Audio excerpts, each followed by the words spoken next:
Hello, I'm Owen from CinemaWorks, and this is our demo cinema, which we just finished building using some ingredients from Pulse Cinemas. I was just talking to Mike from Pulse Cinemas, who's one of the owners of the company, and worked out that we've probably known each other for about just over 20 years, and from even before Pulse was started. So I've known these guys a long time. And when you're picking suppliers for a project like this and for a client project, what are we looking for? Well, I suppose we're looking for products that perform.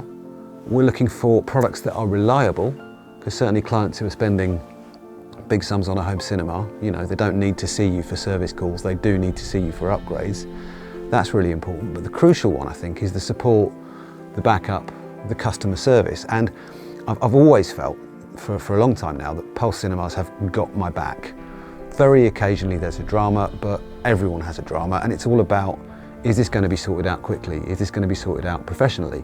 Do I have to spend hours and hours on the phone? Well, if I have to spend hours and hours on the phone, guess what? You're not getting into my demo cinema. So that's why they're here, particularly the Anthem range of products. So in here we've got an MRX 1140 AV receiver and an MCA 325 3-channel power amplifier. We've got 9 bed loudspeakers in here, 4 overheads, 2 subs. So we needed a lot of channels, and we needed some decent power, and crucially some decent processing to go with it.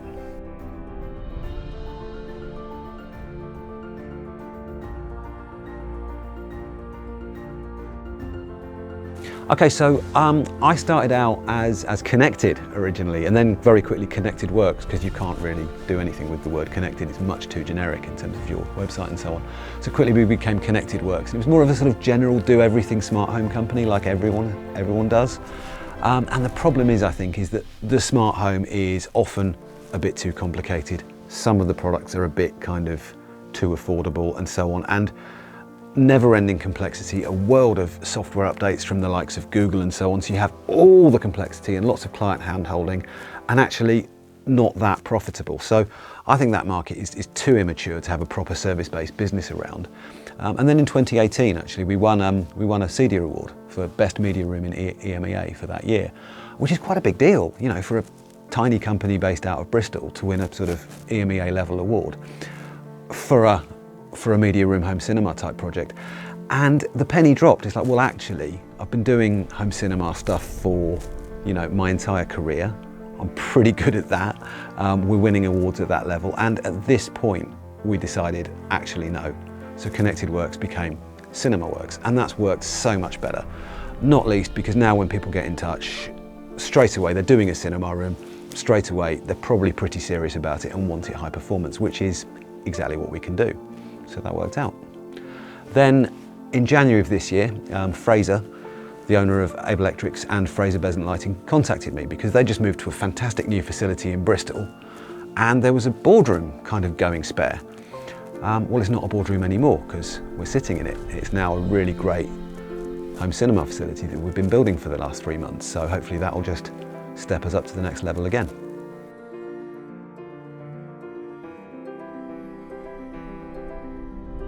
So this room, we spent probably about 3 months in the design phase before we even started building it. It's a bit different. What we've done is we've towed in every speaker towards the listening, and actually we've towed in every speaker slightly further, so that the speaker on the right is pointed to the listener on the left, and the speaker on the left is pointed to the person on the right. That's a technique called cross-firing, which you see in kind of better cinemas throughout the world. I think unusually I've done it in a kind of middle price cinema. You don't see that as much because it's more work and it's more complexity. But what that does is it widens out the sweet spot. Now, as you can see from the wall detail, we've made a feature out of it. So as well as towing in all the speakers towards the relevant listener, we then effectively drew around that, and that became the zigzag effect, or the wonky walls, if you like. You don't have to do that. As long as you're towing the speakers in, it would be no problem to just build straight walls across, as long as the speakers are towed correctly. It just depends what you want, but for us, making a feature out of the design, that made absolute sense. Next bit, we've got this crazy LED pixel lighting. You see it here in the sort of children's mode. Got lots of bright colours running around everywhere. The idea here is pixel tape is really good fun. It's the next generation of LED lighting. So what we've done is every single pixel on all these RGB LED tapes is addressable by computer. So in other words, that dot on the tape can be one color, that dot can be a completely different color, or it can be off. And what you can do is you can create dynamic content. So here we've got some red, yellow, blue, purple elements jumping up and down the walls and across the ceiling to match. There's no limit to what you can do with this sort of thing. It's all driven by PC. You can add your own content, you can update the content. Properly interesting and dynamic. I think it's really, really cool for a home cinema, especially for that bit when you walk in and your friends come around and you want to show off to them. Well, if you're going to use dynamic pixel tape, you'll definitely get that first wow when they look at the cinema. Then if you've done a good job, you'll get that second wow when you dim the lights and they experience it.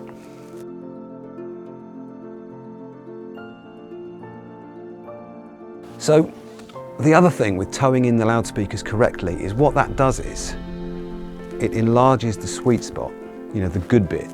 I'm sitting in the reference seating position, but obviously if my little boy or my missus are going to be sitting with me, I want them to have as good experience as possible. I want that for your family.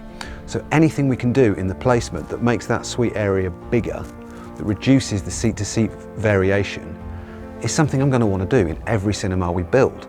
Because, I like my family, I like my friends. I want them to have a great experience. I was saying to one of my friends, if you bring your auntie to your new cinema that you're really proud of, and she's off to the side a bit and it's all a bit dominated by the left-hand sound field, she isn't going to tell you because she loves you, right?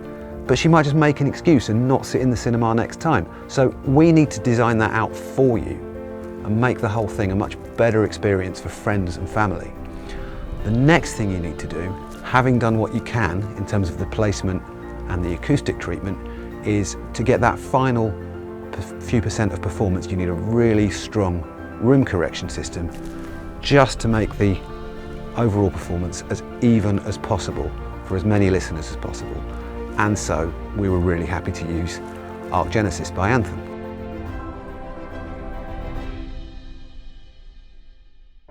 Okay, so in terms of product selection, again, having established that we need a supplier that we can rely on, that's really got our back in case there's a bit of trouble, and Pulse is certainly one of those. Choosing the electronics for this room was not hard. In fact, it was one of the few where I didn't really draw up a shortlist because I needed to achieve a certain reliability so that clients can count on it and we don't see them too regularly for service calls. I needed an amount of audio performance, just quality and power and so on in the equipment so that we could, we could offer a really consistent high performance result. I really needed as good a room correction system as possible. We've done more with the acoustics and with the speaker placement than is normal for the price, but you still need that final few percent. Arc Genesis is a big step forward from the previous Anthem room correction system, which was good. One of the things they've added is the phase correction between the subwoofers at the back of the room and which is correct for this particular set of dimensions. You can work it out with maths.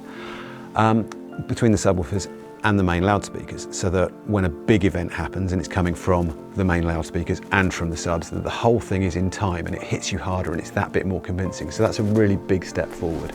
And the second thing is just the overall result, once you've run the correction system, is just that bit smoother, it's that bit more believable, and it's that bit more sort of, I don't know, I guess natural seeming at the top end. So yeah, big step forward, really, really happy with that.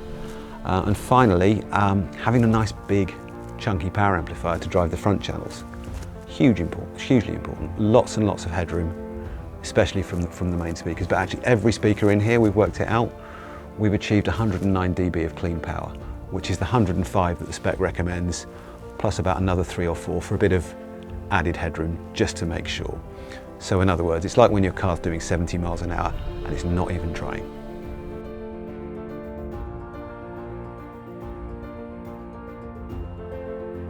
The other cool thing about Anthem and ARC is you get a proper calibration mic included in the box. And this is absolutely correct because you leave it with the client when they buy it. That's yours, that's your mic, keep it in a drawer somewhere. It's even got a proper mic stand that comes with it, which makes life much easier. It means they can rerun the ARC system if they want to in a few months after everything's settled down, or if they've moved the furniture about.